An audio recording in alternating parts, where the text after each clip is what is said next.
It's the great Costco outcry of 2024. Ever since a popular menu item went missing, food court customers are in mourning. The churro is out. A warm chocolate chip cookie takes its place, and that is a trade that has left some of you heartbroken. Studio 5 viewer Jennifer Lott is starting a boycott. She says, "We will not be getting a cookie. We are sad about the churro." Mikkel Merkley commented, "I can get a cookie almost anywhere, but we would make special trips to Costco just to get the churros." Well, the Costco churro may be bye-bye, but you can still get your churro fix by making them at home. Baker Khara Westergard has our solution. She is joining me today in the Studio 5 kitchen. Do you share the pain? I do. I mean, it's hard to find, there aren't many places you can get the churro, but now we can get it in our own kitchen. Yes, yep. I'm gonna show you how. So it's not the same size because Costco has, factory made long ones. Sure. But it's still just as actually maybe better, but Okay, all right. What do you think? So there's a few fan favorites out there, the Disneyland churro, the Costco churro. You think you've replicated. I'm sure you have. Khara gets it right every time. Where do we start? Okay, so we start with just our basic ingredients. Now, the churro started in Spain, in Mexico, and came to America, right? All that. Well, the original recipe was very much like this, but without the eggs. Okay. I'm going to show you just kind of the differences. Base recipe is milk, water, sometimes not milk, just water, sugar, salt, and butter. I put all of that into this pan right here. Okay. And just brought it to a simmer. Okay. Here, it's almost at a simmer. We're going to pretend it's at a simmer. And then it's just really super simple because it's just those little ingredients in the pan. Once it's hot, you're going to go ahead and just add your flour. Just regular flour? Just 1 cup of flour. Yep. And what do the eggs add to it? You say the recipe didn't used to call for eggs, but we're going to use eggs. Right. So I actually have this over here to show you the difference of what it does for you. I did this experiment because I wanted to know. We love when she geeks out on the science of cooking for us. So here's kind of the original way of no eggs, and that is obviously smaller. So that's right here. They're not as fluffy and formed. This is no egg, okay? Yep, no egg. And what's this? And then that's 1 egg. 1 egg. They get a little fluffier. Then 2 eggs. 2 eggs. And then 3 eggs. This is what we want. So the eggs add what? Texture? They add fluffiness. Yeah. And yes, go ahead.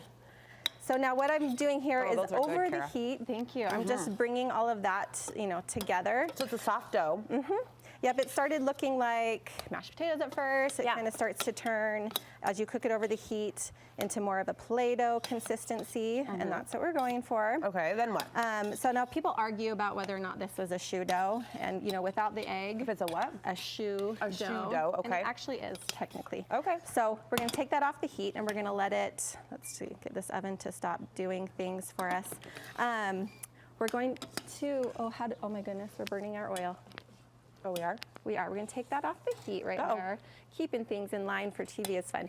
But good timing. You've been a boss this morning with our stove and our temperamental appliances. After we've got the flour incorporated and you get like a film on the bottom of your pan, that just helps you know that you're dehydrating it a little bit. Okay. Then we're going to put it into our bowl to cool down. And then we're just going to spread that out for a second. And you add the egg after? We're going to add the egg after. Okay. So that's just going to cool down for a few minutes. And before we do that, let's talk about, so the 3 things, like I said, we've got eggs make a difference, right? Yeah. The 3 things that I want you to take from today are the things that are going to make your churros the best is eggs. How many? That, yes. We prefer, at my house, we prefer 3. 3. Yes. My regular choux dough recipe goes for 4, but that's a little too fluffy in my opinion, so I do like the 3. Okay. But all of them are good. Can't go wrong, but it just depends on how crunchy or how soft that you like them. Okay, they will all be crunchy if you use the right piping tip. So I did my experiment with the one that is the most common in most households, is the Wilton 1M. Okay. So those are the sizes you got from the Wilton 1M. Yeah. Now, one thing that is a little bit more successful for churros is a closed star tip if it's a bigger closed star tip. Okay. The smaller closed star tips will just give you strings in your oil. Oh. So it has to have, do you see that opening right there? That slit. It has to have it has to have a center that will keep it all connected. Okay, good to know. You don't want to use the French tips. Those have the small sawtooths all the way around, and it just leaves a huge center and too much moisture. Okay. So I love that you do these experiments for us, and now we know. Deeper little teeth. Okay, we've got about a minute left. And then the next thing that you need to know is your oil temperature. So right now it's super hot, which would be better for a 4-egg recipe. The more eggs, the higher temperature that you want to What's get an the ideal crispy. temp for 3 eggs? For 3 eggs, I would go under 400. Okay. Just above my donuts setting on my thing. So that would be 375-ish. 375, 380. What kind of oil are you using? So I'm just using canola oil. Okay. Canola oil or vegetable oil. You can get like corn oil or other kinds of oils, but they're a lot more expensive. Okay. So we would crack the eggs. So yep, let's crack For the crack sake the of time, eggs. can we just Let's will you move show on. us how we do it? Add the eggs one at a You time. totally incorporate those eggs into the dough. And my oil is quite hot right now, so we're gonna still try it. Okay. But just so you know, it's gonna work. It's gonna have its own mind. Which, yes, so this is actually, to be honest, this is a 4-egg recipe in this piping bag.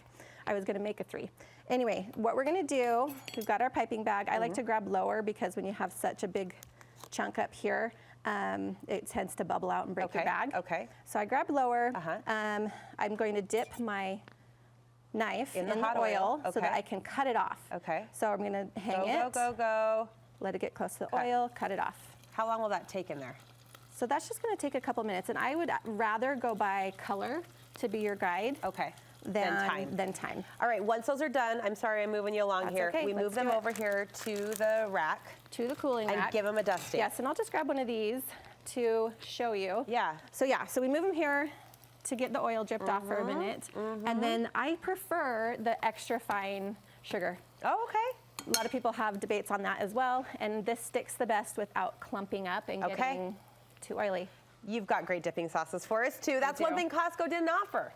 Yes. So come on, we've stepped it up. These are so good already on their own. They don't need anything They're delicious, I can attest. But when you add something really good to them, it's just really, really good. Will you share these dips recipes with us on the website? I will. That would be fantastic. And we'll link you over to Khara's website, Instagram as well. How do we find you? So I'm, on Instagram at Balsamic Baker. Balsamic Baker, you should be following her. Khara, thank you so much. Costco churros at home, though now we're gonna say Khara's churros because they're one step better with those dipping sauces and you know all the tips and techniques to get them just so. Studio5.ksl.com is where you go for the links and the recipe. Just click on the food tab.